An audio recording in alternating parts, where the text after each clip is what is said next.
ఉదాకరాత్తమోదకం సదా విముక్తి సాధకం కళాధరావతం సకం విలాసిలోకరక్షకం.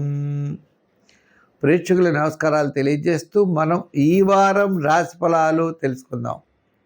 మే 24 నుంచి మే 30వ తారీఖు వరకు ఉన్నటువంటి గ్రహాల యొక్క పరిస్థితులను అనుసరిస్తే మేషరాశిలో కుజుడున్నాడు, మిథున రాశిలో గురుడు, సింహరాశిలో కేతువు, మనకి కుంభరాశిలో రాహు, మీనరాశిలో శని.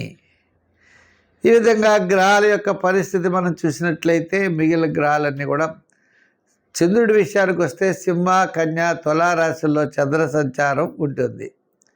ఈ గ్రహాల యొక్క పరిస్థితులను అనుసరించి 12 రాశుల వారికి ఎలా ఉంటుంది, ఏ విధంగా మనం చెయ్యాలి, ఏ విధమైన సులభమైన పరిహారాలు చేయాలి, తద్వారా మనం పాజిటివ్గా మనం ఏర్పరచుకోగలం.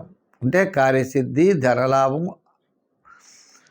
ముఖ్యమైన వ్యవహారాల్లో విజయం సాధించడం, ఇవన్నీ కూడా మనం చేయాలంటే తప్పనిసరిగా దానికి అనుగుణంగా మనం గ్రహాలకు అనుగుణంగా మనం చేసుకుంటూ మనం ముందుకు వెళ్ళినట్లయితే తప్పకుండా విజయం సాధిస్తాం. సింహరాశి. ఈ సింహరాశి వారికి చంద్రబలం అనుకూలంగా ఉండడం చేత వార ప్రారంభం, వారాంతం చక్కగా అనుకూలమైనటువంటి వాతావరణం ఉన్నది. గురుబలం అనుకూలంగా ఉండడం వల్ల పబ్లిక్ రిలేషన్స్ బాగుంటాయి, ఆర్థిక పరిస్థితులు బాగుంటాయి, కుటుంబ ఆర్థిక సంతానపరమైన వ్యవహారాలు అనుకూలంగా ఉంటాయి. బంధుమిత్రుల యొక్క సహాయ సహకారాలు లభిస్తాయి. ఒక ముఖ్యమైన వ్యవహారం తప్పనిసరిగా లాభిస్తుంది. మీరు మంచి ఆధ్యాత్మికమైనటువంటి చింతనతో ముందుకెళ్ళేటువంటి పరిస్థితులు ఉన్నాయి. శుభరూపమైనటువంటి కార్యక్రమాలు అనుకూలిస్తాయి.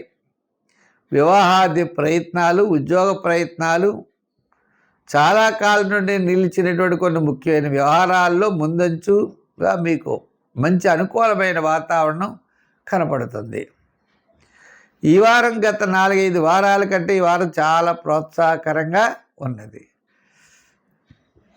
అయితే ఈ రాశి వారికి ఉద్యోగపరంగా ఆర్థిక ప్రోత్సాహం, రాజకీయ పరంగా గుర్తింపు, వృత్తుల పరంగా డెవలప్మెంట్స్, వ్యాపార పరంగా ఆర్థికపరమైన డెవలప్మెంట్స్ ఖచ్చితంగా కనపడుతున్నాయి.